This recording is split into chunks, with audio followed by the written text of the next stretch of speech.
सध्या हनुमान जयंती मोठ्या उत्साहामध्ये साजरी केली जाते। हनुमान जन्मस्थानी म्हणजेच अंजनेरी पर्वतावर सुद्धा हनुमान जन्मोत्सवाची तयारी करण्यात आली आहे। हनुमान जन्मस्थान संस्थेकडून अत्यंत भक्तिभावाने उत्साहात साजरा करण्यात येतोय। हा उत्सव रात्रीपासूनच भाविकांसाठी मोठी गर्दी असून आणि पर्वणी सुद्धा आहे।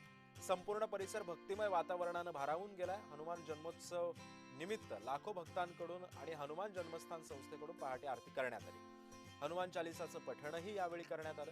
धार्मिक विधी आणि कार्यक्रम आणि पूजा अर्चा तसंच भजन कीर्तनांचं सुद्धा आयोजन आज दिवसभर करण्यात आलं। भाविकांनी मोठ्या श्रद्धेनं हनुमंताचं दर्शन घेऊन आशीर्वादही प्राप्त केलाय। या उत्सवामुळे परिसरात आनंद आणि समाधानाचं वातावरण